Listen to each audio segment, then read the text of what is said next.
Kita mulai. Assalamualaikum warahmatullahi wabarakatuh.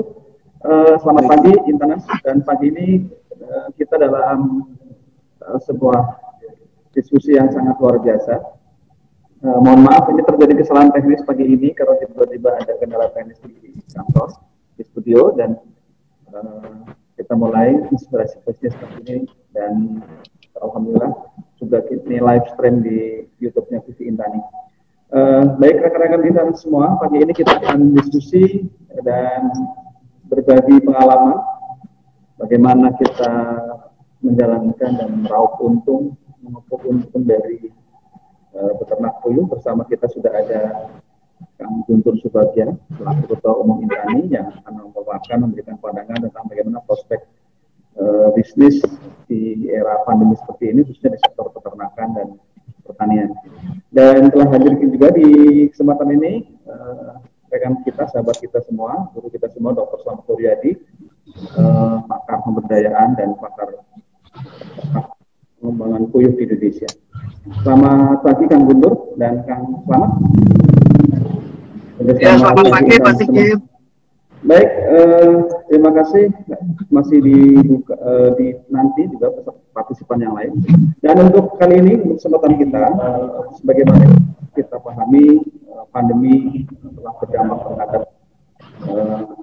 beberapa sektor bisnis, dan beberapa pelaku ekonomi juga mengalami perlambatan pertumbuhan ekonomi. Hingga buruk-buruknya. Namun, apakah masih ada peluang dan masih ada harapan di sektor peternakan dan perikanan serta pertanian? Ini akan kita bahas bersama Kang Guntur selaku Ketua Umum Intani dan pelaku usaha di sektor peternakan unggas, ya, khususnya komoditas puyuh.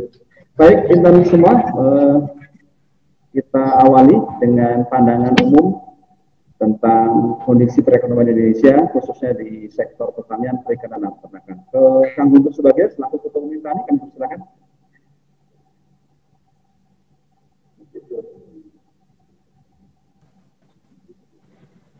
Kang Guntur. Salam Mas Sigit, saya ya? Iya. Di saya voice nggak kedengeran ini. Oke, mana Kang Guntur, silakan. Oke, siap. Baik, Assalamualaikum warahmatullahi wabarakatuh. Terima kasih Pak Sigit, Mas Aden, Pak Selamat. Alhamdulillah beliau sudah hadir di sini. Terima kasih juga kepada para peserta sudah menghadiri acara Inspirasi Bisnis Intani yang hari ini akan kita membahas tentang peluang usaha ternak puyuh.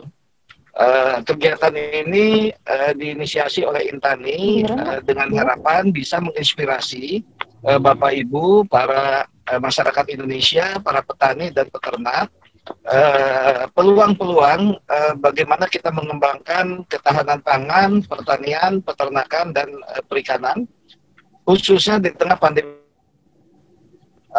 Kita akan membuat satu kegiatan yang rutin setiap hari Rabu, talkshow seperti ini, dipandu Mas Sigit, dan kita harapkan ini bisa diisi oleh materi-materi yang sifatnya best practice, pengalaman, success story, dan juga hal-hal yang inspiratif, sehingga potensi-potensi yang sudah dikembangkan oleh para pelaku usaha di sektor pertanian, perikanan, dan kelautan ini bisa diduplikasi atau ditiru, dan bisa juga kita menyebarluaskan ke masyarakat yang lebih luas, sehingga bisa mendongkrak penghasilan masyarakat dan juga bisa membangun kemandirian pangan nasional.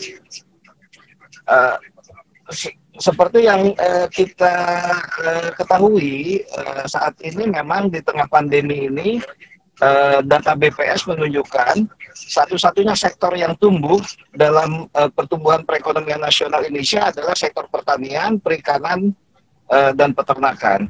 Sektor lainnya minus. Nah, kemarin pada bulan Oktober 2019, sektor pertanian tumbuh sekitar 16,4%, dan diharapkan ke depan tumbuhnya semakin besar. Kalau kita sektor-sektor lain yang sebenarnya menyerap lapangan kerja banyak, namun belum bisa bangkit kembali di tengah pandemi COVID, saatnya ini momentum kita untuk membangun sektor pertanian, peternakan, dan perikanan, termasuk peternakan puyuh, dalam rangka bagaimana Indonesia membangun kemandirian pangan nasional. Bapak, Ibu, hadirin peserta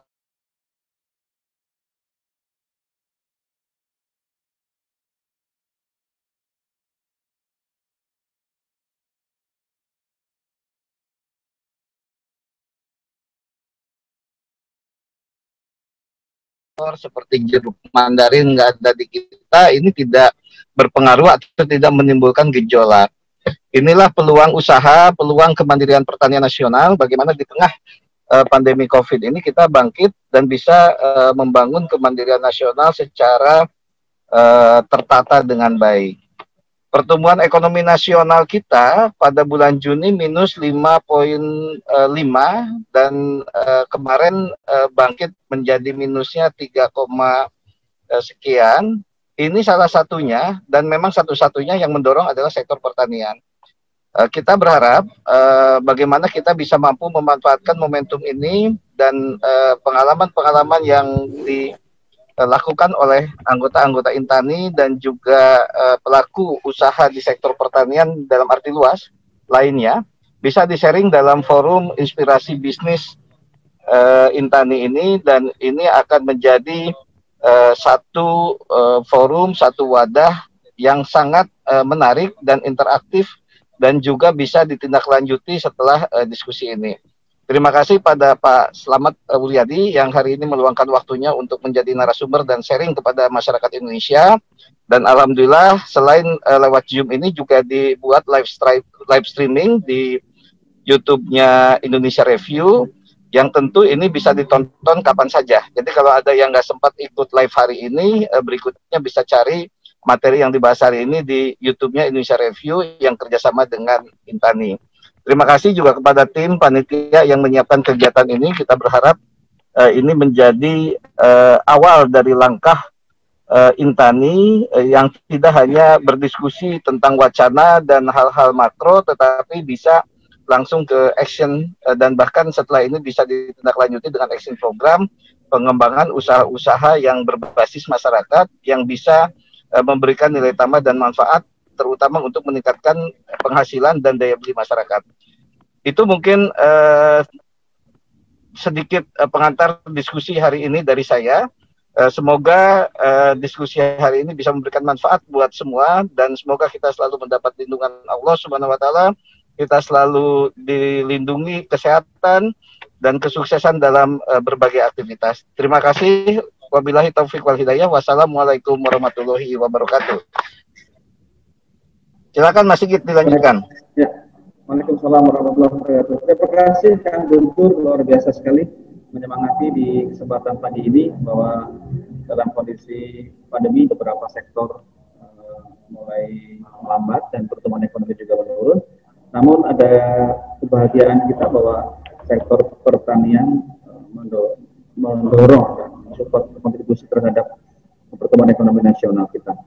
Masih ada harapan dan masih ada tantangan di kita bahwa pagi ini kita akan bahas bersama bagaimana kontribusi Intani, Santani dan lain Indonesia dalam mendorong pertumbuhan ekonomi nasional, juga dijalani termasuk bagaimana menyerap tenaga kerja kita yang tentu terjadi oversupply tenaga kerja kita, baik yang tenaga kerja baru belum terserap maupun korban atau dampak bentuk karena PHK. Dan pagi ini kita sudah hadir dengan kita Dr. Slamet Wuryadi dari Slamet Oil Palm Sukabumi yang tentu sudah sangat berpengalaman dan berbagi inspirasi kita bagaimana sepak terjang dan jatuh bangunnya menggeluti bisnis puyuh, dan sampai saat ini beliau masih tetap eksis dan tetap semangat. Kita sapa Pak Slamet Wuryadi. Assalamualaikum.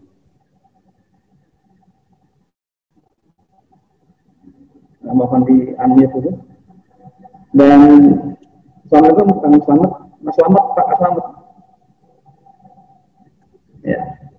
Apa kabar? Terima kasih, Mas. Alhamdulillah. Alhamdulillah, Jamaah. Sebelum ke Pak Slamet, saya akan menyampaikan Guntur. Terima kasih Kang Guntur sudah berkenan hadir di pagi ini menyemangati kita, dan ini sebagai episode pertama. Mohon maaf kalau ada sedikit kekurangan, tetapi kemudian akan kita coba perbaiki ke depan sebagai wahana Intani untuk saling berbagi dan berinspirasi. Sukses terus buat Kang Guntur selaku Ketua Umum Intani. Baik, rekan-rekan Intani semua, pagi ini kita akan memulai inspirasi kita, sesi inspirasi bisnis kita dengan rekan kita Pak Slamet Muryadi.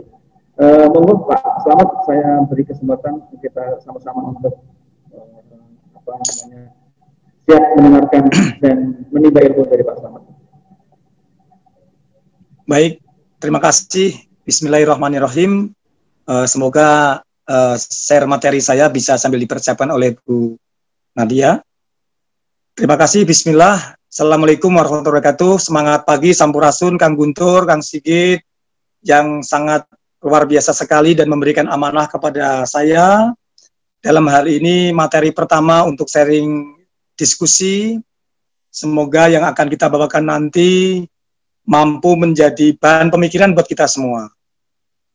Betapa tidak, beberapa minggu yang lalu Pak Guntur sangat inspiratif mengkorporasi petani sebanyak 1.000 hektar untuk lahan pertanian di ujung genteng Sukabumi, dan itu wajib kita apresiasi dan sekaligus menjadikan cermin buat kita semua.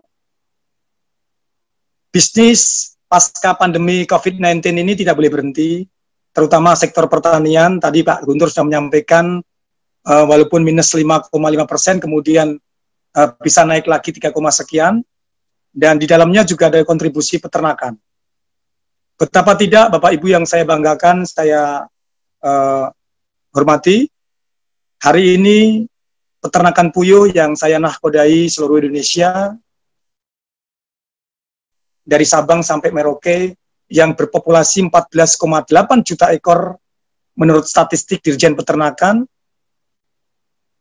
memiliki kontribusi pendapatan telur puyuh per hari sudah mencapai 10 juta butir. Angka 10 juta butir per hari kalau dikalikan dengan nilai rupiah di tingkat petani menjualnya dengan harga Rp300, Pak Guntur, Pak Sigit, dan rekan-rekan yang lain, maka angka rupiah yang dihasilkan oleh petani-petani puyuh se-Indonesia sudah mencapai 3 miliar. Dan angka 3 miliar itu luar biasa sekali juga dibelanjakan untuk pembelian pakan kepada korporasi atau konglomerat. Totalnya mencapai 2,1 miliar. Berarti gaji harian para petani puyuh Indonesia ini bawa.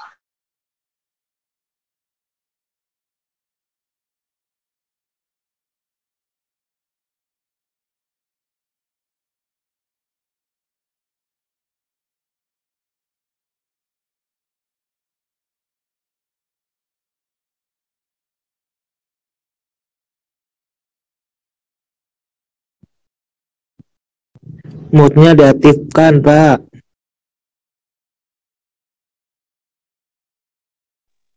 Halo? Ya, saya ulangi. Lewat produksi harian yang dihasilkan oleh para petani puyuh se-Indonesia dengan total 10 juta butir banyaknya ini, kalau dikalikan dengan nilai rupiah Rp300, maka petani puyuh Indonesia dari Sabang hingga Merauke, Sorong, Papua sana sudah bisa memberikan kontribusi gaji harian sebesar 900 juta dibagi sekitar 1.500 para petani puyuh. Sehingga ini patut menjadi bahan pemikiran rekan-rekan Intani semua, karena Pak Ketum sudah membuat korporasi petani dengan harapan kita juga sama ingin menyiapkan pangan hewani yang sangat sehat dan terjangkau daya belinya oleh masyarakat kita. Karena lewat keistiqomahan yang saya tekuni dari tahun 2002 hingga hari ini, saya ingin memberikan untuk menduplikasi dan untuk mendampingi para petani puyuh di Indonesia. 1.000 hektar yang kemarin tercipta melalui korporasi yang dinahkodai oleh Pak Guntur sebagai Ketua Itani ini akan menjadi sebuah program tentunya untuk para peternak puyuh, karena bisnis ini sudah jalan, sehingga perlu pendampingan, perlu digandeng. Bahkan lewat Intani inilah nanti saya berharap 3-in-1 yang sering saya sampaikan bahwa telurnya terbaik.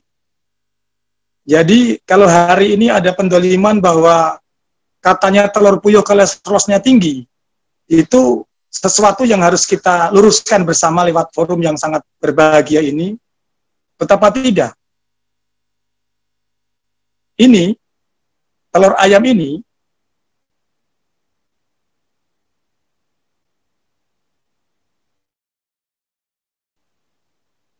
halo Pak Sigit? Ya, oke. Jadi,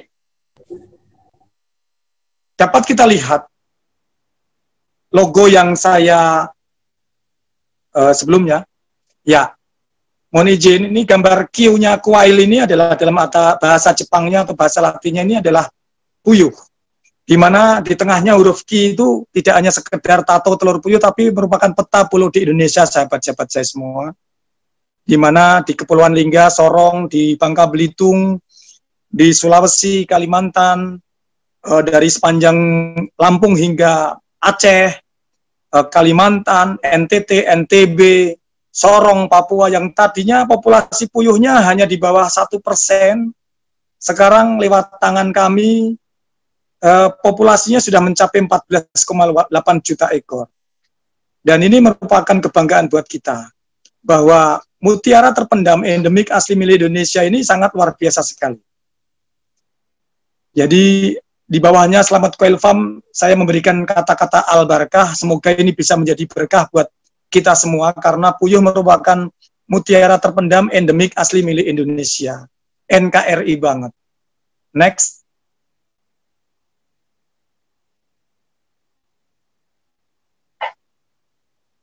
Ya, mohon izin, sangat spektakuler kalau panitia memberikan apresiasi ngepul telur puyuh untung.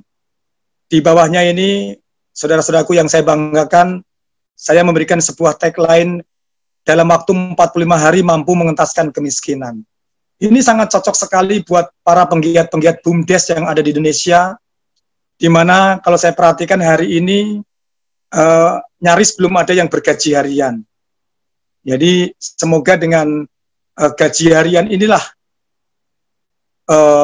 puyuh bisa menjadi motor penggerak untuk imunitas di negeri kita tercinta ini, untuk stunting gizi, kemudian daya belinya tentunya cukup terjangkau. Jadi kenapa 45 hari mampu mengentaskan kemiskinan? Next.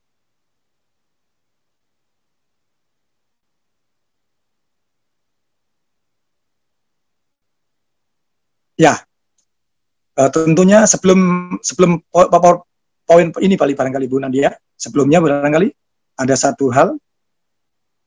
Oh, ya ini ya, baik. Tadi Bu, ya ini, sorry. Nah, cukup. Inilah Bapak Ibu, seekor anak puyuh yang ternyata dari sebutir telur puyuh ternyata 17 hari bisa lahir. Hari ini ayam negeri yang kita makan di Kentucky Fried Chicken, di McDonald's, di GFC, ternyata kakek neneknya diimpor dari Perancis, Kanada, Brazil, dan Amerika, 4 negara. Itulah yang disebut parent stock ayam broiler. Demikian juga dengan ayam layernya. Hari ini, usaha yang saya tekuni istiqomah dari tahun 92 hingga 2002, hingga hari ini, kita memiliki kejayaan plasma nutfah yang sangat tangguh sekali. Di depan screen ini, Bapak Ibu bisa melihat sebelah kiri puyuh yang baru lahir berwarna hitam. Inilah puyuh yang seks kelaminnya jantan. Sebelah kanan betina, warna bulunya sangat terang dan bisa dibedakan. Yang betina ini, Masya Allah, ternyata setelah kita pelihara selama 45 hari, dia sudah bertelur hingga setahun setengah lamanya. Harapan saya nanti ke depan, ini bisa menjadikan gaji hariannya para petani di ujung genteng, Pak Guntur, karena sambil menunggu 3 bulan atau 100 hari lamanya nanti panen padi, mereka memiliki gaji harian yaitu dalam rangka penyiapan pangan hewani yang sangat terjangkau daya belinya ini. Di sebelah kiri tentunya adalah puyuh jantan, di mana puyuh jantan ini ternyata umur yang sama, 45 hari ke depan sudah bisa menghasilkan 120 gram karkas. Jadi sama-sama dalam waktu 45 hari si betina sudah bisa bertelur hingga setahun setengah lamanya, dan yang jantan ternyata ketemu pisau untuk dieksekusi sebagai puyuh pedagingnya. Berikutnya Bu Nadia.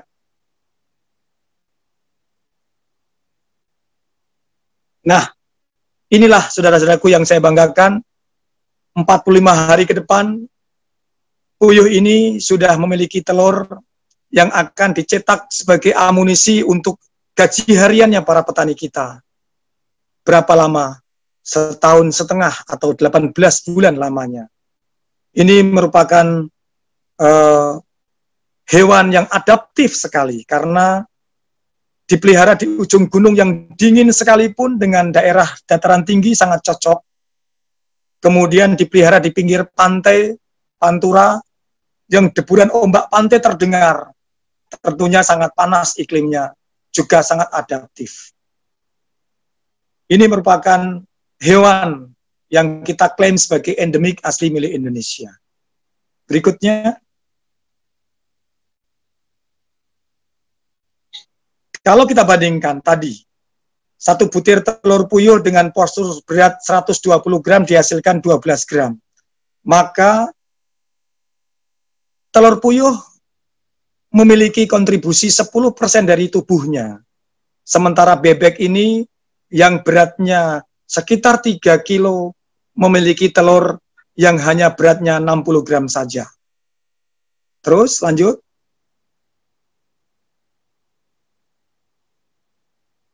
Nah, ini adalah contoh 5.000 ekor puyuh yang kita pelihara dalam space kandang koloni berukuran 8 kali 12 meter persegi.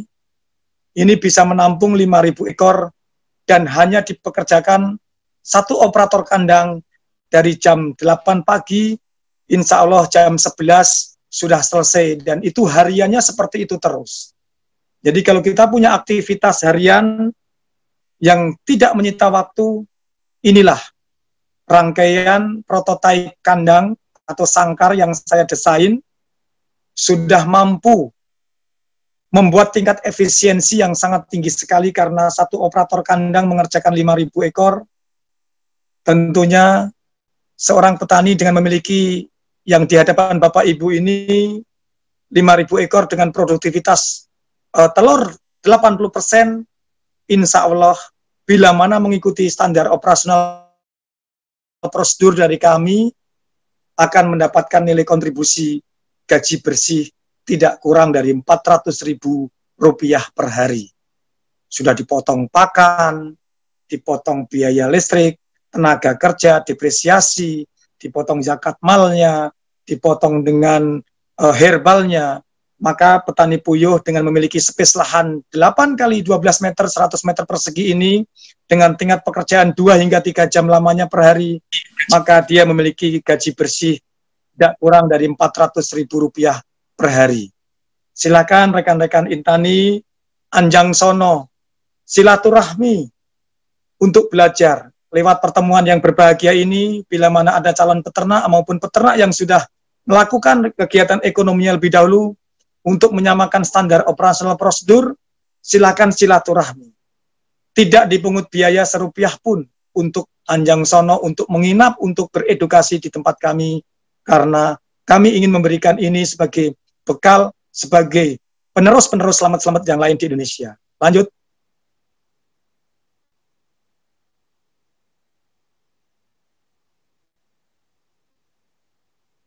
Nah, inilah Bapak Ibu yang saya banggakan, testimoni yang tiada henti saya sampaikan, di mana lewat testimoni inilah alhamdulillah sudah mengantarkan seorang selamat untuk menerima penghargaan 4 kali ke istana dan 5 kali seharusnya tadi di bulan awal Maret yang seharusnya diberikan oleh Pak Presiden di Pekan Nasional Petani di Penas di Padang karena ada pandemi, jadi diundur di 2021 kemungkinan, berarti nanti saya mendapatkan penghargaan untuk penerima penghargaan Piala Presiden yang kelima.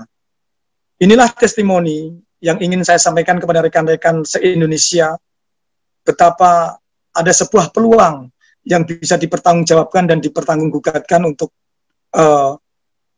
keunggulan si mungil puyuh ini. Pertama, merupakan kata kunci, di mana saya teringat pesan profesor yang membimbing saya, mulailah kalian beragribisnis dengan market. Hari ini kalau kita lihat satu poin pertama yaitu selama menekuni wirausaha ini ternyata telur puyuh belum pernah dijual di bawah break even point. Modalnya di kisaran Rp200, hari ini dijual di angka 280 hingga Rp300. Sehingga merupakan kegiatan yang sangat layak, sustainable atau berkelanjutan karena petaninya selalu menjual untung. Modalnya 200, terjualnya antara 280 hingga Rp300. Sehingga ini layak untuk diduplikasi, layak untuk disampaikan kepada para mitra-mitra Intani kita bahwa ada sebuah gambaran perekonomian di tengah pandemi ini, di mana lanjut ke testimoni kedua bahwa antara supply dan demand-nya tidak seimbang.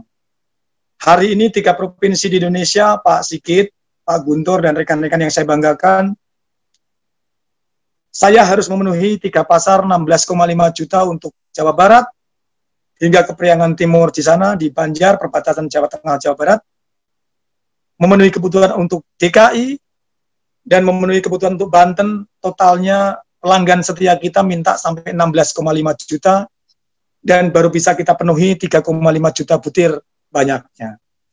Dalam kesempatan webinar kali ini, saya juga ingin mengucapkan kepada Pak Agung, sahabat kita Intani juga, yang sudah membantu saya, membantu mendistribusikan. Jadi hari ini, Pak Agung, Pak Sigit, yang nanti memberikan materi di Mitra Buku minggu depan, beliau sudah memberikan share-nya kepada saya, memberikan kepercayaan untuk mendelivery 2 juta butir telur puyuh ke Jawa Barat.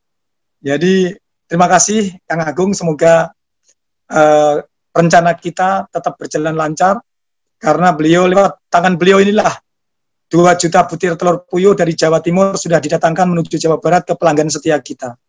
Ini suatu bukti bahwa ini tidak main-main, kebutuhan pasar 13,5 juta harus kita siapkan bersama.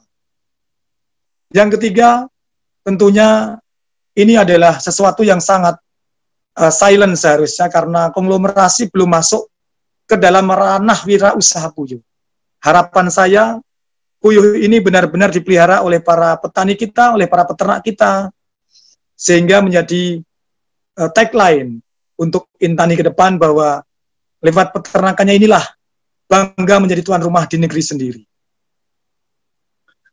Yang keempat, testimoninya Bapak Ibu yang saya banggakan, tentunya adalah sangat luar biasa sekali, di mana hari ini insya Allah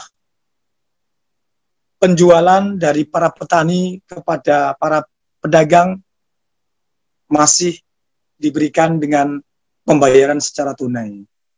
Adapun kita menyimpan 1-2 nota ini adalah untuk kepercayaan supaya mereka terikat. Yang kelima tadi, barangkali kebalik tadi, ternyata puyuh itu dibandingkan unggas lain sangat tidak cengeng.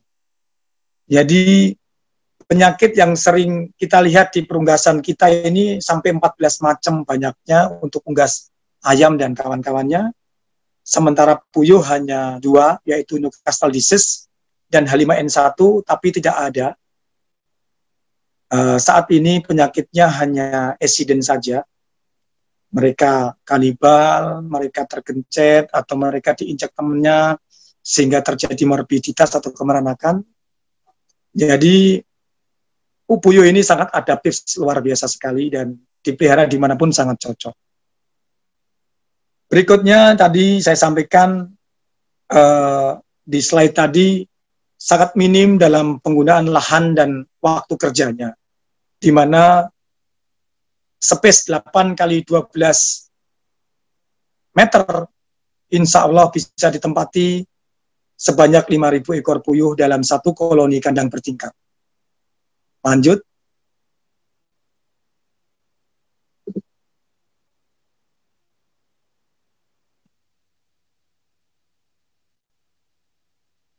Ya, Bapak Ibu yang saya banggakan, kemarin penghargaan yang saya raih adalah saya mendapatkan penghargaan produktivitas prakarya dari Presiden dengan kategori perusahaan pemimpin teladan di Indonesia.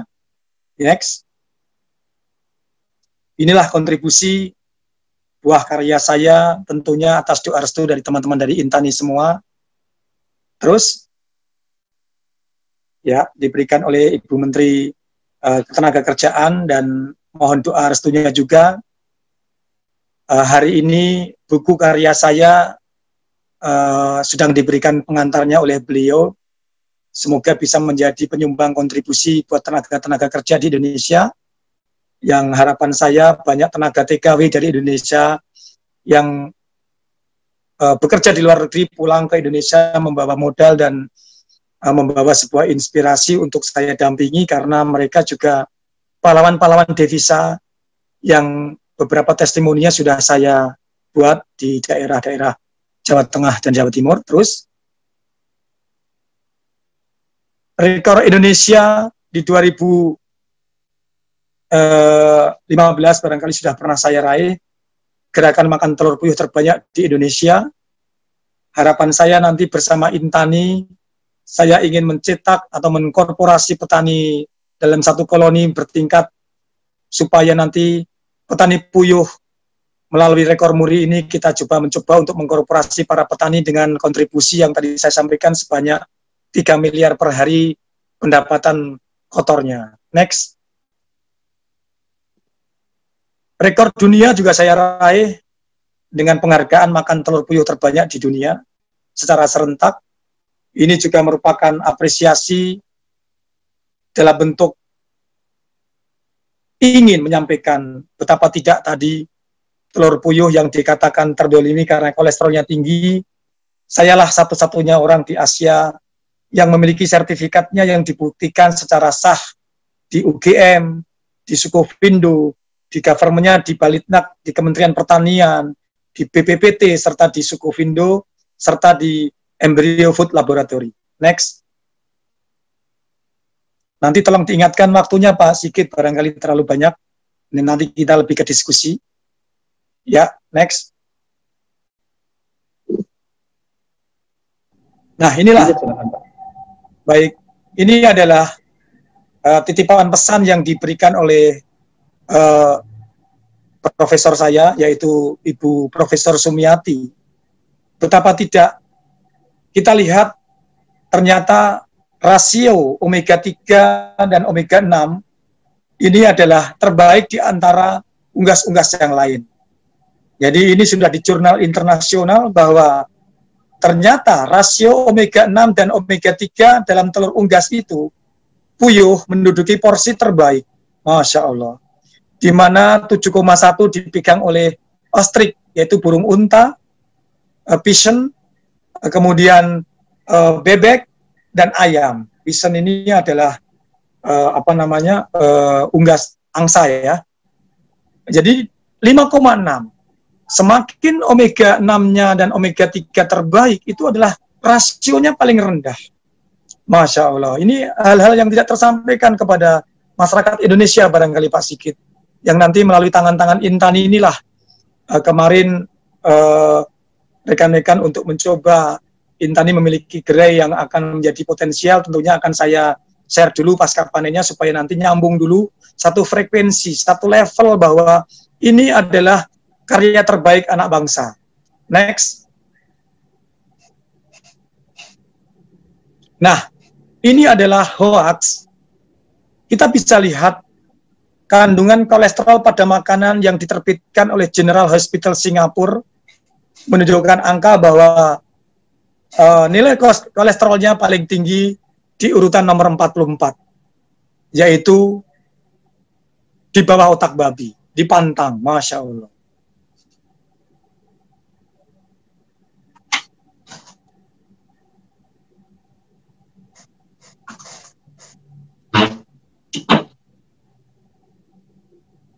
Maaf, kita lihat bahwa kandungan kolesterolnya kita terdolimi sebanyak 3.640 dengan dalih dipantang, Pak Sigit dan rekan-rekan yang saya banggakan. Inilah perlu kita sama-sama atas nama Intani nanti menggebrak, menggandeng para teman-teman di Ikatan Dokter Indonesia, mengajak ahli-ahli gizi kita untuk memberitakan yang benar, yang lurus, yang proporsional. Karena sayalah satu-satunya orang di Asia Pasifik yang memiliki sertifikat sejati. Berapa sih sebenarnya kandungan telur puyuh ini? Kita lihat 3.640 mg per 100 gram. Yuk kita bandingkan apple to apple. Next. Ternyata hasil yang saya bawa ke government, yaitu Kementerian Pertanian Republik Indonesia, nampak yang saya tandai hijau di sana. Hoaxnya adalah 3.640. Dan ternyata telur puyuh yang saya bawa dalam miligram per 100 gram yang sama hanya memiliki kandungan kolesterol sebesar 213 saja. Berapa kita dibohonginya oleh berita ini? Bahkan beberapa bulan yang lalu sebelum pandemi, jam 1 siang dengan mata kasat, mata saya lihat di salah satu stasiun televisi swasta ada testimoni tepat jam 1 siang. Dokter, ini telur puyuh itu tinggi kolesterol itu fakta atau mitos? Dengan mudah si dokter itu menjawab, ini fakta katanya. Emang dokter meneliti tentang telur puyuh yang ada di Indonesia. Dengan mudahnya beliau menyampaikan fakta katanya. Padahal fakta yang dia tahu adalah 3.640, sedangkan fakta aslinya adalah 213 mg per 100 gram. Ini adalah sesuatu yang harus kita luruskan. Kita lihat di sana, Masya Allah, proteinnya 11,6.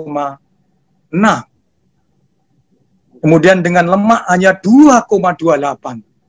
Dan luar biasa sekali, energinya mencapai 6.950 kilokalori per kilogramnya. Pantas seorang pesepak bola terkenal, Cristiano Ronaldo, pesepak bola yang luar biasa, mengkonsumsi telur puyuh sebelum bertanding maupun setelah latihannya. Next. Dari unsur akademisi, saudara-saudaraku yang saya banggakan, ternyata UGM memberikan sertifikat kepada saya, ternyata telur puyuh itu hanya 252,75 mg per 100 gram dengan metode yang sama, yaitu gas kromatografi. Masya Allah. Akademisi Lab LPPT UGM menyatakan bahwa telur puyuh yang saya bawa ke lab ini hanya 252. Tadi kita lihat General Hospital Singapura menyampaikan sampai 3.640.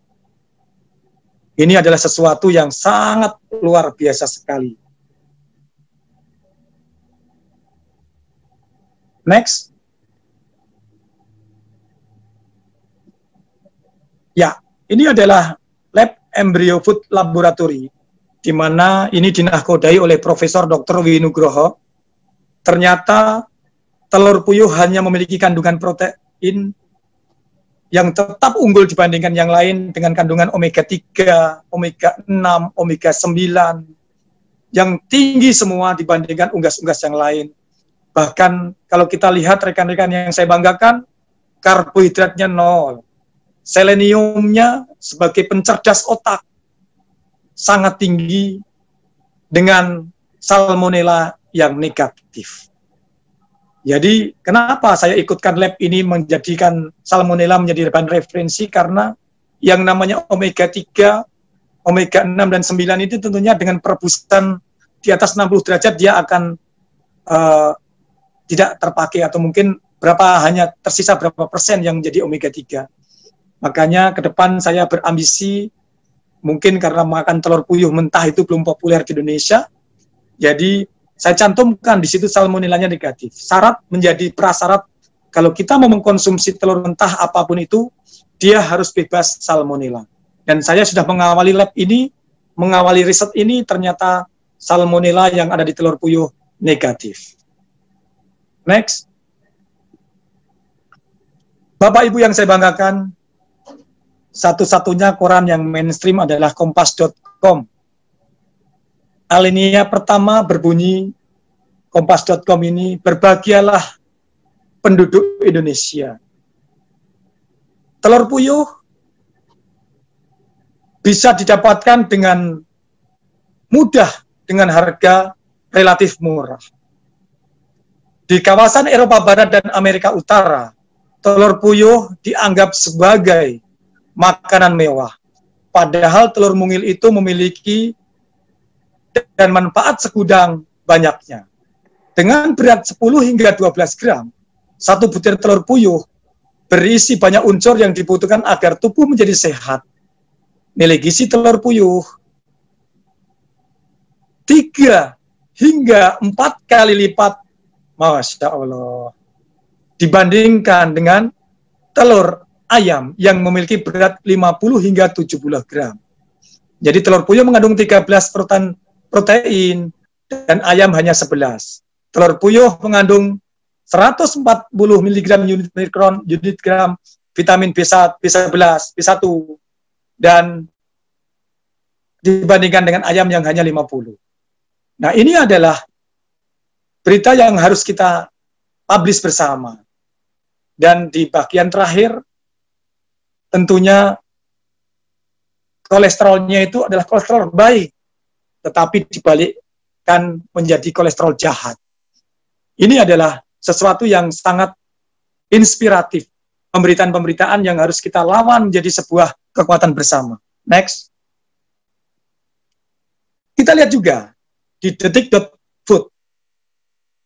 Betapa tidak, 7 rahasia bugar Presiden Rusia Vladimir Putin.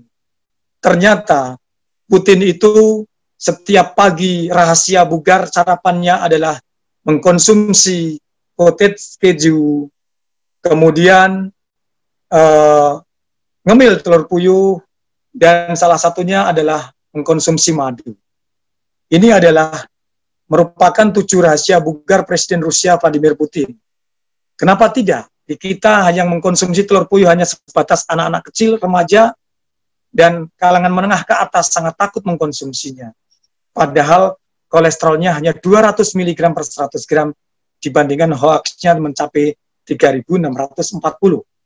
Next. Ya, ini tadi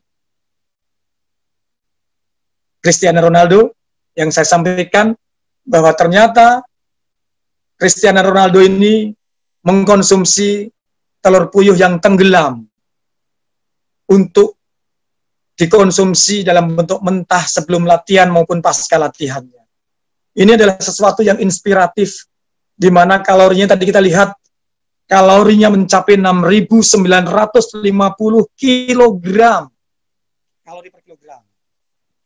Ini sesuatu yang sangat harus kita referensikan kepada para atlet kita, apalagi di tengah pandemi COVID-19 ini, Pak Jukit. Sejatinya kami hampir nyaris tidak berdampak karena beberapa rekan-rekan penggiat pangan ini mempercayai bahwa telur puyuh adalah kapsul gizi untuk imunitas, karena lengkap segudang protein, aman lemaknya, kolesterolnya, seleniumnya, omega 3, 6, dan 9. Next. Ya, terus saja. Kita lebih ke diskusi. Nah, ini peta penyebarannya, Kang Sigit. Alhamdulillah, peta penyebarannya hampir di semua kabupaten yang ada di Jawa Barat ini sudah ada. Dan mohon doa restunya nanti dalam bulan depan saya mendapatkan kepercayaan untuk mendampingi pondok pesantren terbesar di Jawa Barat, yaitu Pondok Pesantren Suryalaya, sehingga nanti para jamaah pengajiannya akan saya ajak untuk bina ruhiyah dan bina rupiah. Next. Ya, ini nanti adalah bisnis kemitraannya, di mana saya menjadi kan untuk teman-teman sebagai tempat inkubator bisnisnya nanti di tempat kita. Tentunya harus menjadi dorongan buat teman-teman Intani juga, agar plasma nutfah yang saya lestarikan ini menjadi kekayaan anak negeri. Terus, lanjut. Ini analisa usahanya, di mana seorang petani puyuh dengan pelihara 1000 dengan waktu yang hanya sekitar 30 menit lamanya, mampu memberikan kontribusi gaji harian sebesar Rp80.000. Dan ini referensi banget untuk para bumdes-bumdes yang ada di Indonesia, untuk penggiat-penggiat pangan, untuk mencapai petani-petani milenial muda yang ingin menjadikan puyuh sebagai gaji harian di tengah kegiatan usaha yang lainnya. Terus, lanjut. Ini adalah peta penyebaran se-Indonesia. Alhamdulillah tadi saya sampaikan, saat ini kita sedang mendampingi teman-teman di NTT, di Kepulauan Flores Timur, Larantuka. Di sana saya sedang mendorong untuk kapsul gizi telur puyuh ini adalah program stunting gizi yang baik. Terus lanjut.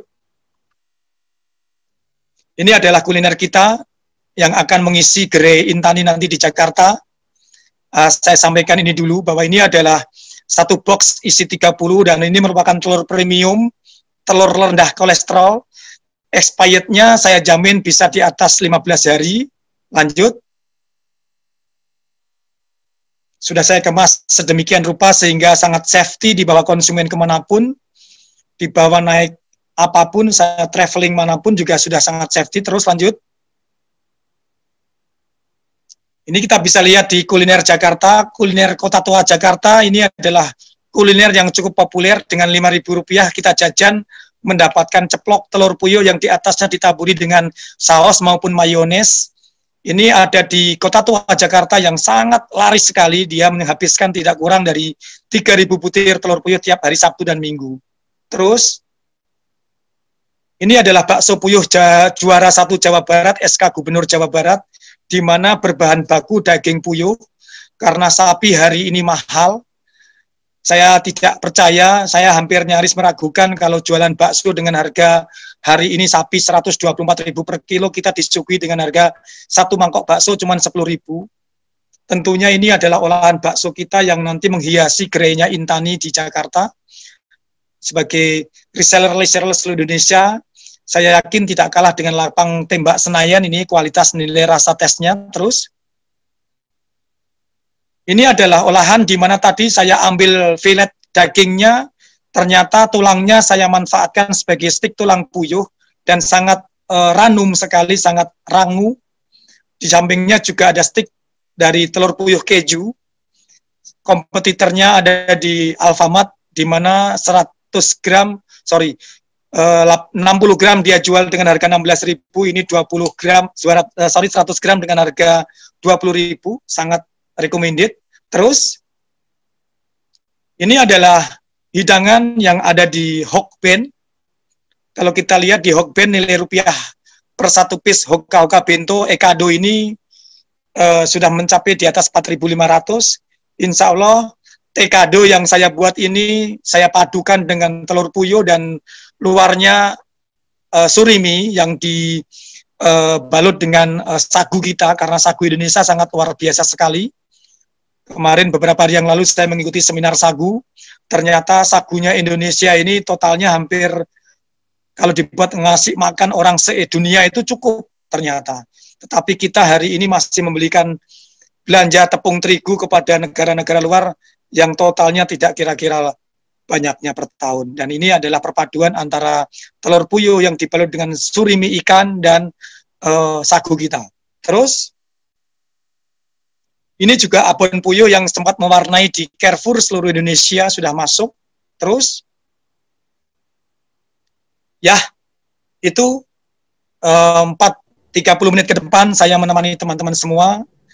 Semoga ini menjadi langkah inspiratif untuk kita semua. Semoga apa yang saya lakukan, 3 keunggulan 3-in-1, telurnya jelas, dagingnya sangat luar biasa sekali, dan ini adalah pameran saya, di mana padi ini yang saya tanam dengan media kotoran puyuh, 1 bagian kotoran puyuh, 1 bagian arang sekam, 1 bagian kokopit, dalam benih pop ice, yang saya berikan tabela, tanam benih langsung 2 bulir padi, dengan jenis Ciherang IR64 maupun 32, ternyata anakannya sudah sangat luar biasa sekali.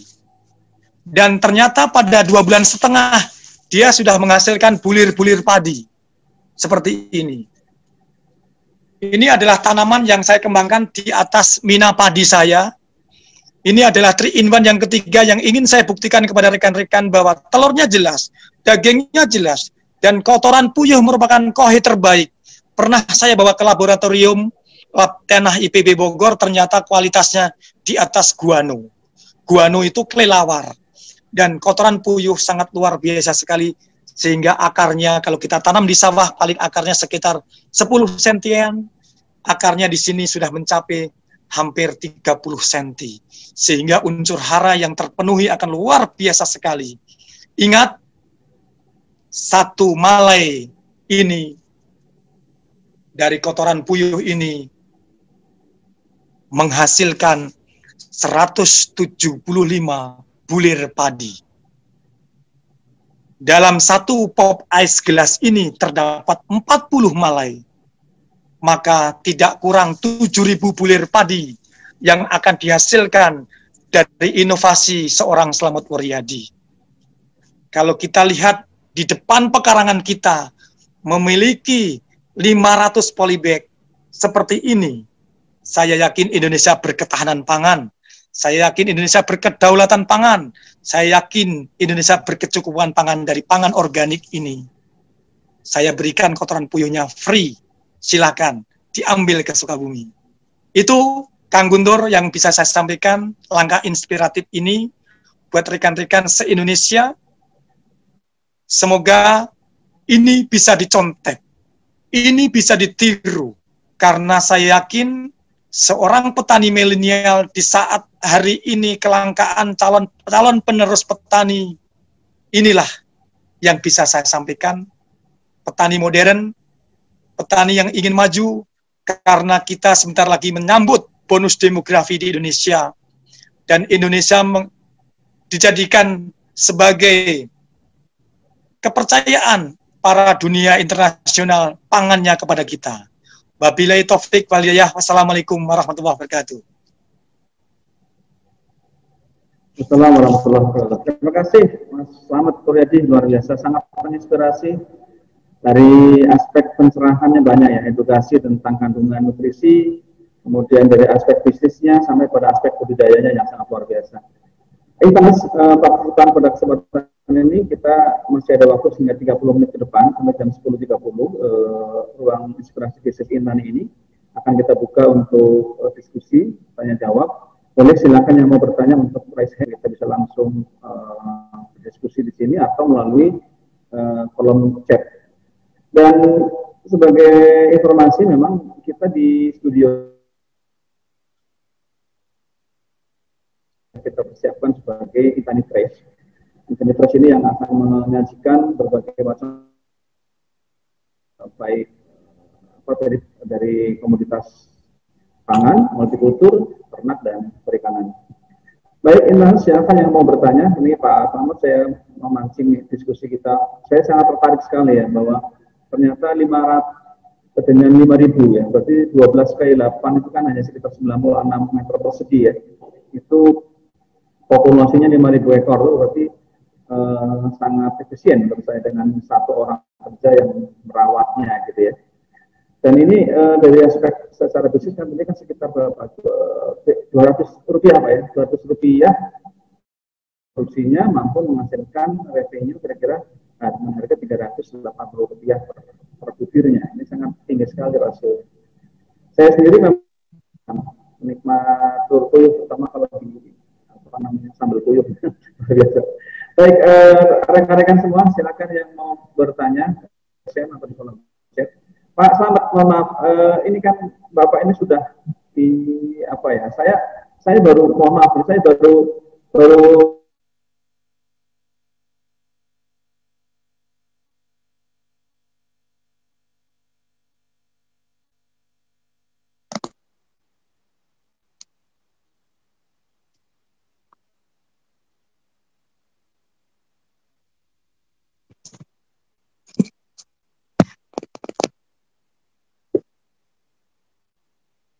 Suaranya Pak Sigit.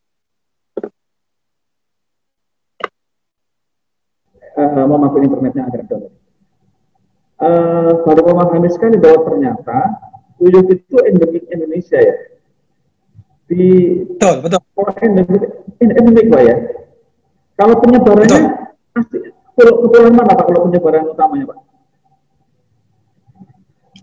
Ya, mohon izin Pak Sigit bahwa kenapa tadi di logo pertama saya ada Selamat Koil Farm Al-Barkah dan di situ ada peta pulau di Indonesia. Karena di Kementerian Pertanian sendiri, puyuh ini kalau mahasiswa kedokteran hewan itu belajar tentunya ada satwa unggulan, satwa aneka ternak yang meliputi kelinci, kemudian merpati, masih dianaktirikan karena dianggapnya satwa harapan. Indonesia punya satwa harapan itu 2, rusa dan puyuh. Sehingga inilah yang menggelitik saya untuk mencoba, karena ini adalah tadi saya sampaikan endemik dan penyebarannya sudah seluruh Indonesia. Jadi kalau ke Medan juga ada mitra saya di Mandailing Natal, di Bangka Belitung juga daerahnya Laskar Pelangi juga ada mitra binaan saya, di Kepulauan Lingga juga ada, di Pringsewu Lampung hingga ke Palembang, di Bengkulu, ada semua. Kemudian Kalimantan juga kami punya di Balikpapan, dan mohon doanya saya berencana mau buka di Kalimantan Selatan. Kemudian untuk di Sulawesi juga ada di Pinrang, Makassar, Mamuju. Kemudian untuk Jawa Tengah, Jawa Timur, Jogja apalagi, Jawa Barat juga rekan-rekan semua tinggal sebut kabupaten mana, nanti saya berikan referensinya, akan menemukan mitra-mitra kita. Dan memang saat ini kita tidak banyak publish, karena kita ingin bahwa endemik ini asli diberdayakan oleh para UMKM kita, oleh para penggiat pangan kita, dan harapannya mutiara ini tidak terambil oleh konglomerat, karena jujur beberapa konglomerat pernah dan sering menyambangi saya untuk diajak bergabung, tapi saya kecintaan terhadap NKRI masih tinggi dan darah saya masih merah putih. Kemudian penyebarannya tentunya saya kemanapun itu terkendala dengan karantina hewan, makanya untuk itu saya selalu membawa telur ini dalam bentuk telur tetas atau hatching egg. Betapa tiba, saudara-saudaraku, hari ini hatching egg telur puyuh sudah bisa saya sebar ke seluruh Indonesia. Tapi ingat, hatching egg-nya telur ini ternyata kakek neneknya masih ada di Amerika, Prancis, Kanada, dan Brasil. Dan Indonesia selalu impor terus. Karena setiap 8-10 bulan... Nah itu Pak Selamat, yang saya maksud Pak ya. Saya tertarik di situ tuh. Kalau puyuh lokal endemik kita, saat ini Pak Selamat sudah mengembangkan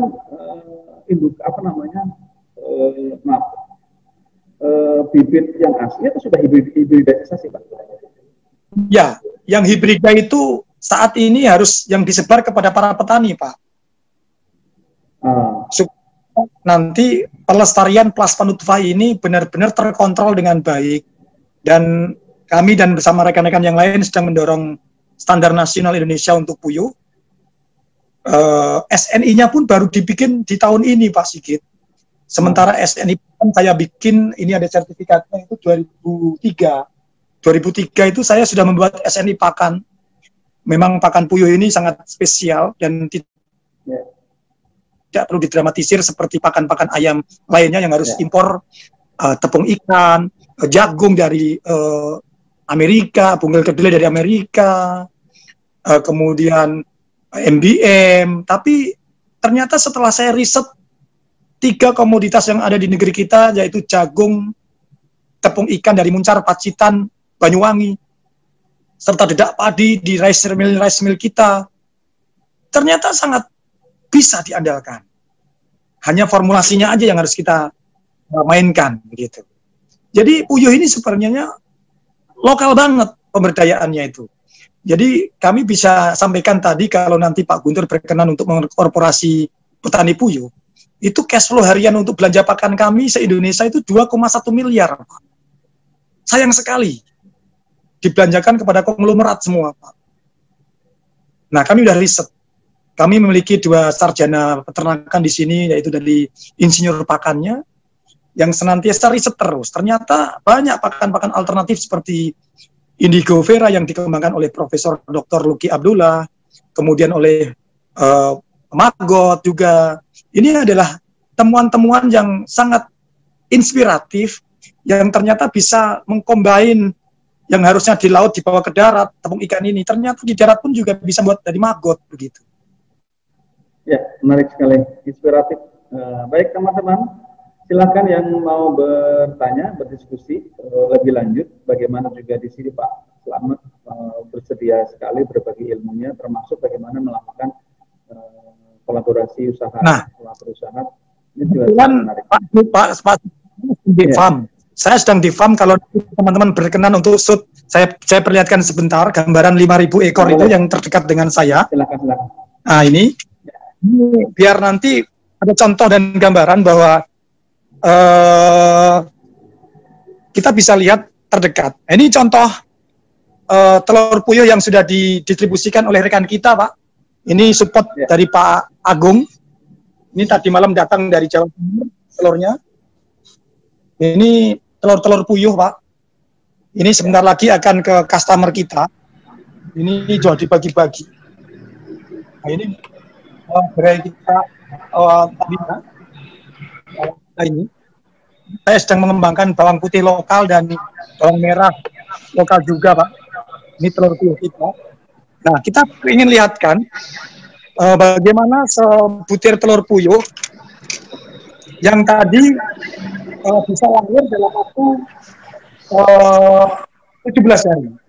Nah, inkubatornya cukup sederhana. Ini kita lagi di ruangan inkubator, karya saya mesinnya. Ini mesin tetasnya hanya sederhana, Pak Sigit, di mana mesin tetas ini akan melahirkan 17 hari ke depan anak puyuh. Ini sangat sederhana dan teknologinya tidak ada yang mewah, karena ini saya kembangkan sendiri dan dibawa ke pelosok pedesaan manapun sangat representatif karena watt listriknya hanya menelan watt sebesar 60 watt saja. Berbeda dengan karya yang lain, rata-rata mesin tetas itu di kisaran 1000 watt. Jadi kalau dibantu ke petani, dia akan nggak kuat listriknya. Oke, kita sebentar kita ajak ke farm. Ini webinarnya unik karena kebetulan saya lagi di farm 1 ini. Ini adalah contoh gambaran puyuh yang tadi saya lihat space-nya 8 kali 12. Ini kita bisa lihat, Pak. Nah, ini yang akan dipanen nanti, Pak Sigit. Ya. Ini berarti panennya harian, Pak ya? Ini, halo, ya? Ya, panennya harian berarti ya? Setiap hari panen kan? Ya, ini hari. Makanya ini cocok buat mendampingi petani kita menuju 100 hari panen padi. Dia bisa kita dorong untuk di samping rumahnya punya apartemen 200 ekor seperti ini. Jadi pangan harian protein hewaninya dari sini yang modalnya hanya Rp200 Pak Sigit. Ya. Ini populasi 5.000 ekor ini, kita lihat pada jam 10.15 sudah selesai.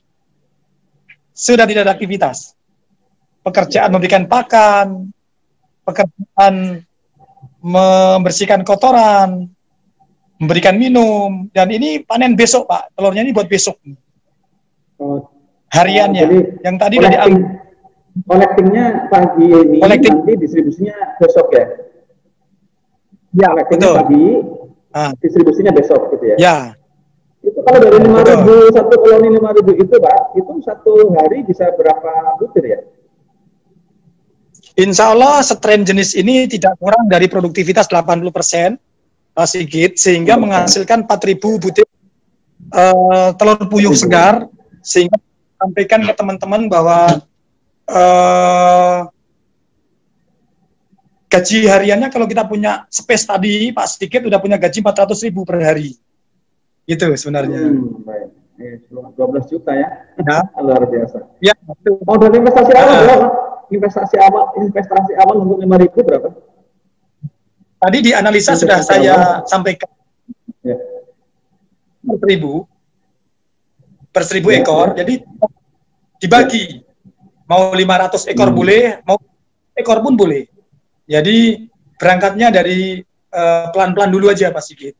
Sehingga nanti petani kita merasa memiliki sebuah penyiapan pangan protein hewani per hari, dan itu bisa membuat telurnya terpakai untuk tetangga sekitar maupun dirinya sendiri, kemudian untuk dijual, dan kotoran puyuhnya ini merupakan N terbaik Pak. Jadi saya yakin kalau petani itu punya apartemen 200 ekor tadi, itu kotorannya bisa kita pakai sebagai pengganti urea.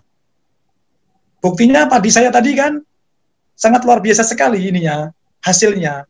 Itu tadi sampai 90 cm Pak. 2,5 bulan. Tapi padinya yang dihasilkan dalam malainya itu bagus. Begitu. Pak Slamet, kalau rekomendasi Pak Slamet untuk petani pemula, kira-kira berapa ekor sampai supaya ambang ekonominya ketemu Pak? Petani pemula ya. Itu per 1.000 ekor tadi itu berarti ya? Mau nggak, kalau dihitung HOK hanya 1 jam per hari, dia sudah berkali lipat dibandingkan UMR kita Pak. Ya. 80.000 ya. Ya, 80.000 kerja cuman di posisi 30 menit sampai 60 menit. Oke. Baik. Berarti dia recommended untuk ini, begitu, untuk petani kita. Artinya bahwa gitu. Dari 24 jam ya, dari 24 jam waktu yang ada ditambah dengan pekerjaan lain, kalau 8 jam ada waktu ya. Puyuh hanya di kisaran 60 menit lah katanya, 1 jam. Berarti kan luar biasa sekali Pak. Ya, begitu. 1 jam ya. Berarti kalau rekomendasi peternak pemula itu sekitar 1.000 Pak ya? 1.000 tuh lah. 1.000. Itu sudah sangat ini. Nanti salam hormat saya buat Pak Guntur bahwa yang kemarin kita korporasi di Ujung Genteng dengan total 1.000 hektar itu, tentunya mereka berbondong-bondong menuju panen triwulan barangkali atau 100 hari. Tapi kita harus siap juga, karena kalaupun ada komunitas sapi, ada komunitas domba, ya trennya pun juga belum bisa harian. Ya, yang menggeliat dengan demand yang sangat tinggi di grup Intani kita ini adalah 13,5 juta butir per minggu yang harus kita siapkan. Makanya nanti seiring gayung bersambut, sosialisasi ini harus kita jemput, dan mohon dengan sangat Pak Guntur melalui rekan-rekan di Ikatan Dokter Indonesia di Universitas Indonesia, kalau nggak salah kan ketua umumnya ID kan di alumni UI, sehingga nanti kita coba untuk mengkrit ini, bahwa ini loh sejatinya, bahwa kami punya pakarnya begitu, bahwa kami punya praktisinya yang benar-benar istiqomah menekuni ini secara laboratorium. Bahkan kalau saya boleh sampaikan Pak, samplingnya telur teman-teman yang saya labkan ke suku Vindo pun juga sangat aman banget Pak begitu. Nanti ada pertanyaan, oh itu kan telurnya Pak Slamet dari Farm Sukabumi. Enggak. Ini Sukovindo ini adalah BUMN-nya kita tentunya toh. Dia dengan metode yang sama, gas kromatografi, waduh, lebih kaget lagi ini sebenarnya. Ya. Baik, Pak Slamet, kita tahan sebentar. Masih memberi peluang, ada waktu kita, masih ada waktu sekitar 10-15 menit ke depan. Bagi rekan-rekan Intanas yang ingin bertanya, makin penasaran, silakan bisa bertanya di ruang chat atau langsung bertanya di forum diskusi ini. Silakan bagi yang, dan jangan lupa untuk mengisi daftar hadir kalau yang mendapatkan sertifikat dari Intanas. Dan ini luar biasa sebagai sesi pertama inspirasi bisnis Intani. Ya. Kita akan membahas setiap hari Rabu nanti adalah tentang bagaimana kita peluang-peluang usaha bisnis di sektor pertanian, peternakan dan perikanan. Kali ini kita hadirkan rekan kita Pak Slamet Muryadi yang sudah berhasil dan terus istiqomah mengembangkan telur puyuh yang selalu eksis. Dan yang pasti pemberdayaan kita, pendekatannya memang tidak semata-mata bisnis, ada 4 indikator yang harus kita capai. Yang pertama tadi bagaimana menerima manfaat yang seluas-luasnya, kemudian bagaimana bisa usaha ini bisa menyerap tenaga kerja, terutama kita dalam bonus demografi dan pandemi yang mengalami pertumbuhan ekonomi menurun, sehingga kita mampu memberi solusi terhadap oversupply tenaga kerja kita.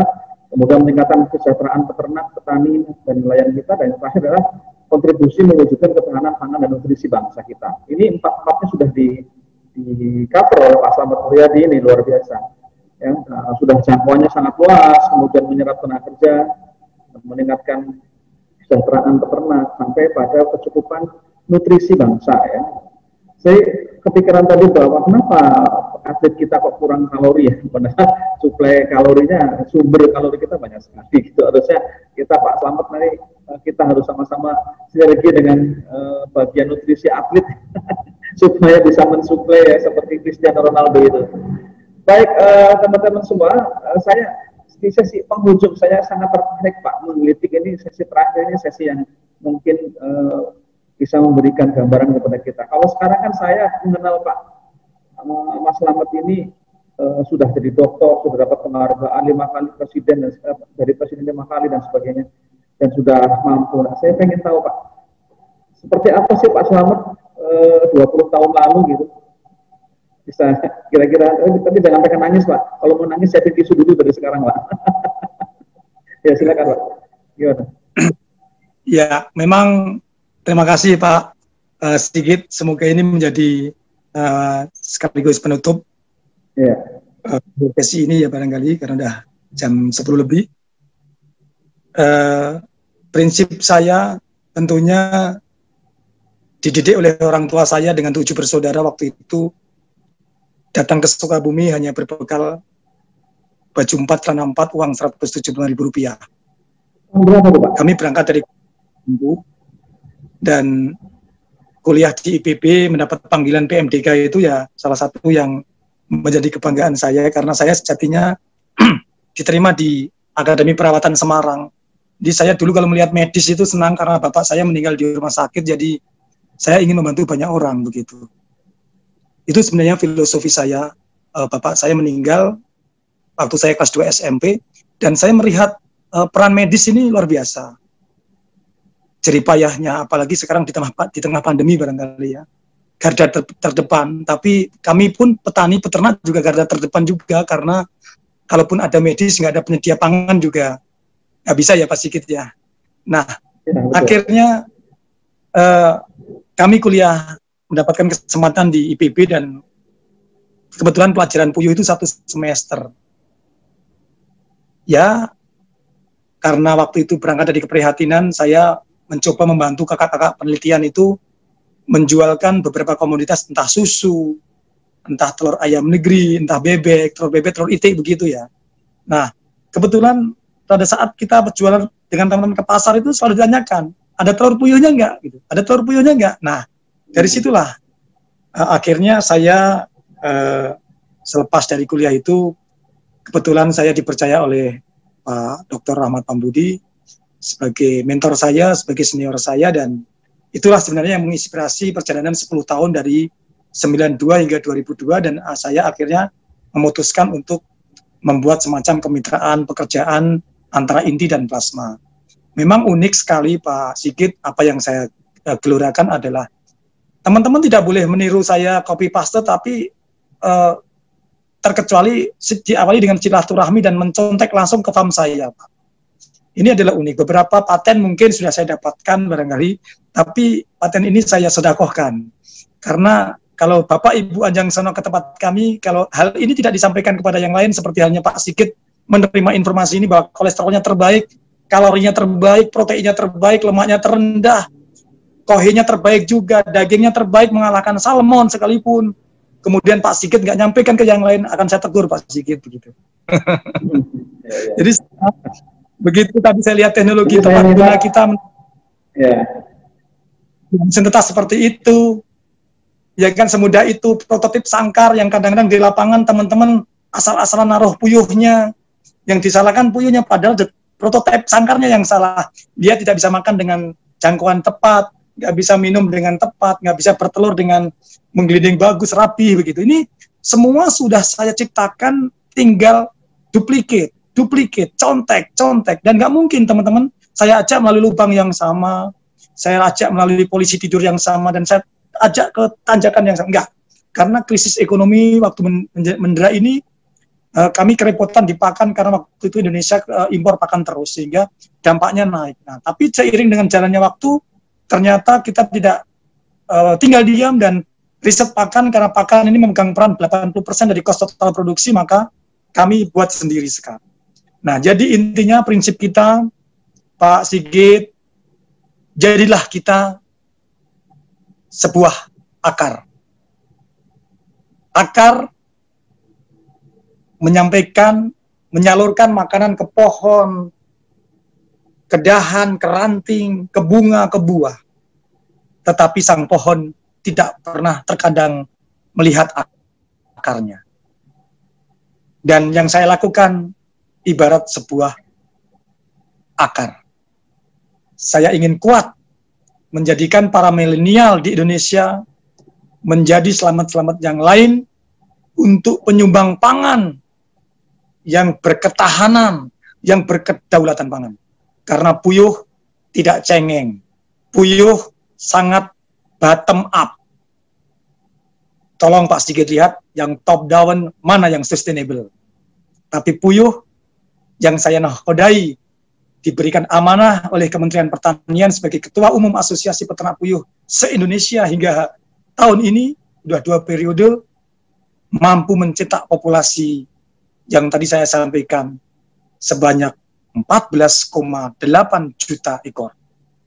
Tidak cengeng, tidak merengek-rengek, tapi tumbuh startup, tumbuh milenial, dan nanti besar harapan melalui wadah Intanilah, Insan Tani dan lain-lain, kita gandeng para akademisi dokter kita, para praktisi dokter kita, menyampaikan, kalau perlu nanti Google-nya kita sampaikan, hey Google, ini loh informasi yang benar sebenarnya. Karena kalau kita lihat tadi, yang informasi mengenai ini, yang tadi saya lihatkan teman-teman, sampai 3.640, sampai ditulis di pantang, nggak boleh dimakan, dikategorikan di bawah otak babi, sangat menyakiti hati para peternak Indonesia yang berjuang pada hari ini. Harapan saya, lewat Intani, kita akan ajak korporasi teman-teman se-Indonesia, dari Sabang hingga Merauke. Terima kasih. Luar biasa. Itu inspiratif sekali Pak. Satu proses terakhir dari saya, Pak Selamat. Berapa tahun Bapak merintis ini Pak? Jatuh bangunnya Pak? Sampai hari ini. Ya. Sebenarnya jatuh bangunnya itu diawali dengan karena marketnya sangat tidak ada kompetitor, maka kita itu bisa berfungsi sebagai bargaining position, Pak. Posisi petani peternak memiliki posisi tawar tinggi, Pak, karena titik equilibriumnya belum pernah tercapai dan antara supply dan demand tadi sangat tidak seimbang. Jadi pernah suatu saat waktu kami mendapatkan isu mengenai H5N1 di Indonesia, yang waktu itu kita harus berkewajiban menyuntik para unggas-unggas kita, dan disitulah ada dilematis. Karena ternyata H5N1 atau flu burung di Indonesia, bagi saya pribadi, yang saya rasakan lebih tangguh, lebih cengli, lebih recommended dengan pembelian herbal, tidak dengan vaksin sebenarnya. Maka terimalah informasi yang datang dari luar dengan seselektif mungkin, sehingga apa-apa yang posisi lebih kepada security sebenarnya. Jadi kalau dibilang jatuh bangun, ya karena diimbangi dengan permintaan pasar yang sangat tinggi, maka dengan slogan 45 hari tadi, begitu ada accident, begitu ada trouble, kita pasti cepat bisa recovery, Pak Agung, Pak Sigit. Jadi segera bisa diantisipasi berikutnya, begitu. Mitigasinya sangat baik ya, 45 hari juga kan cash flow-nya juga cepat. Baik, di dalam Pak Selamat, luar biasa inspirasinya. Dan terakhir sesi ini saya ada satu sesi peluang dari para partisipan memberikan kepada Pak Ibrahim. Beliau ini sahabat Intani sebagai redaktur .id. Pak Ibrahim, saya persilakan. Silakan Pak Ibrahim. Di-unmute dulu Pak Ibrahim. Pak Hamdani, iya. Pak Ibrahim Hamdani, silakan untuk sesi terakhir. Tanggapan? Bisa? Di-unmute dulu Pak, belum di-unmute Pak. Baik. Silakan Pak. Assalamualaikum warahmatullahi wabarakatuh. Yang saya hormati Pak Sigit Iko Sugondo, Pak narasumber Pak Dr. Selamat Muryadi. Terima kasih atas kesempatannya Pak. Saya dari newscom.id yang termasuk yang didirikan oleh Bang Guntur juga sebenarnya media ini Pak, sebagai media partner untuk Intani.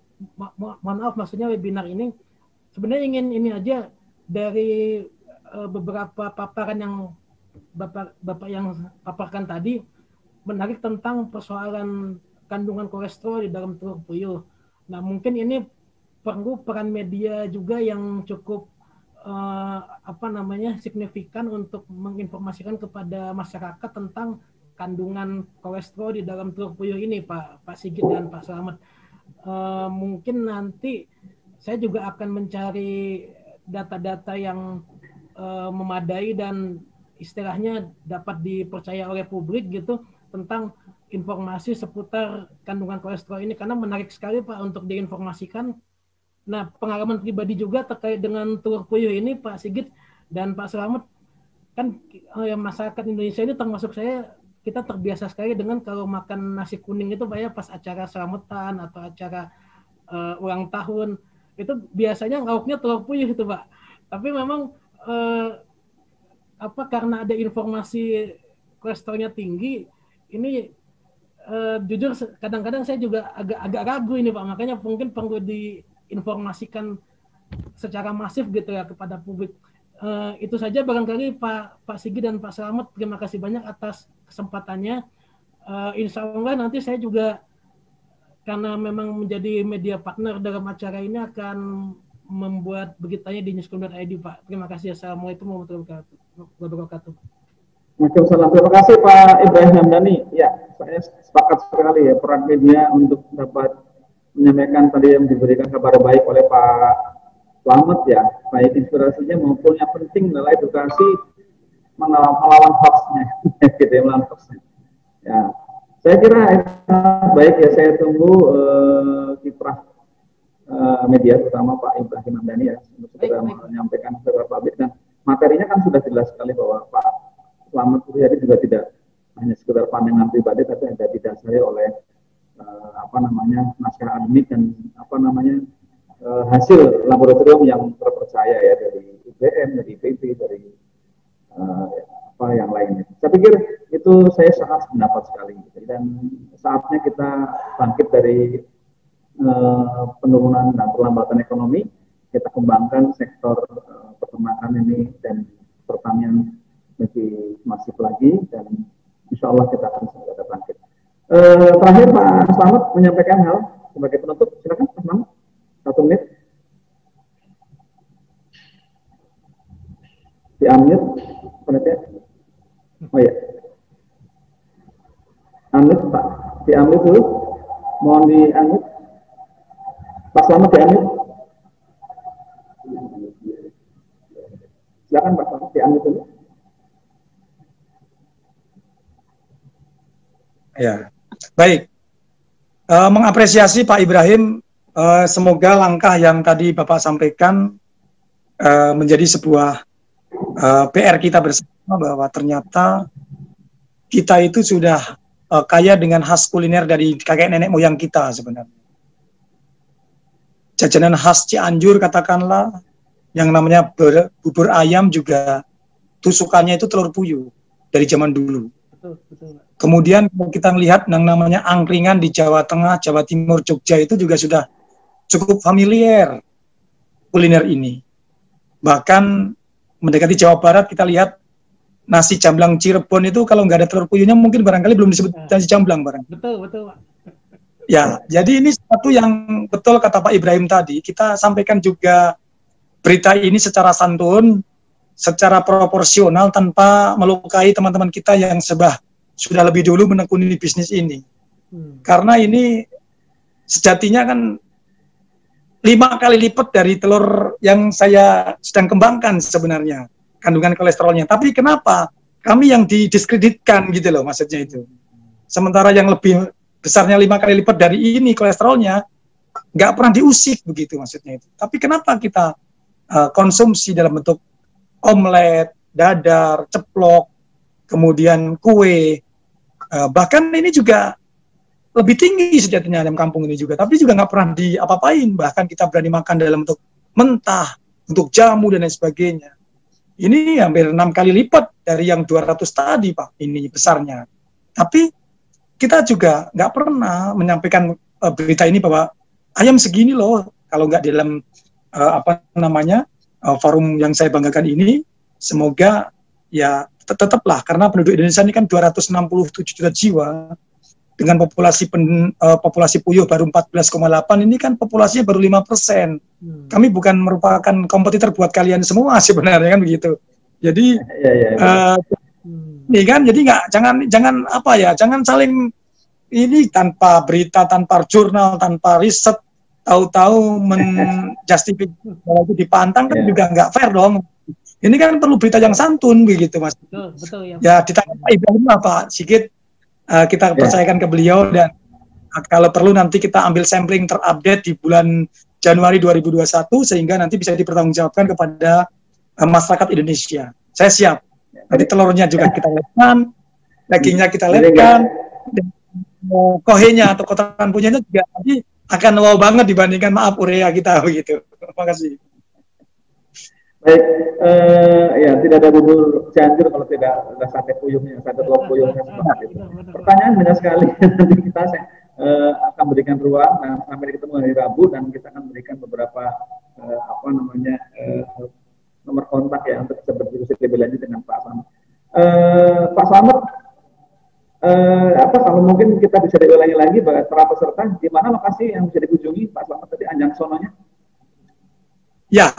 Jadi nanti silakan rekan-rekan bisa WA saya di 08 1-nya 5 kali 2312. Nanti saya tulis di chat ini ya Pak Sigit. Baik. Biar nanti bisa segera untuk mengunjungi kami, karena ini adalah sesuatu yang menurut saya harus menjadi mutiara terpendam yang harus kita segerakan, karena peluangnya sangat luar biasa sekali terhadap pemenuhan gizi masyarakat kita. Nah, ini nomornya sudah saya cat di chat ini, webinar ini, 08 1-nya 5 kali.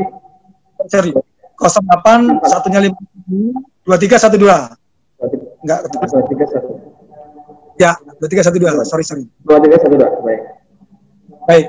Nah, semoga nanti kita bisa bersilaturahmi, dan kalau ini jalan, maka nanti rekan-rekan di Intani pun ya bersarapan menjadi reseller kita lah, bahwa inilah produk yang Intani sudah, begitu Pak Sigit ya. Ya. Baik, terima kasih Pak Slamet Riyadi dan rekan-rekan semuanya. Mungkin penutup ada Kang Guntur selaku Ketua Umum Intani bisa memberikan statement penutup barangkali. Kang Guntur masih merekam? Melihat tadi sedang ada rapat dengan tim yang lain.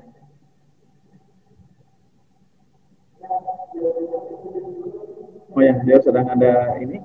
Baik, Pak Ade Mayat, saya masih bisa diskusi, bisa ke depan. Mohon maaf karena waktu kita sudah lewat 10 menit. Baik, Intanas dan partisipan semua, terima kasih atas partisipasi di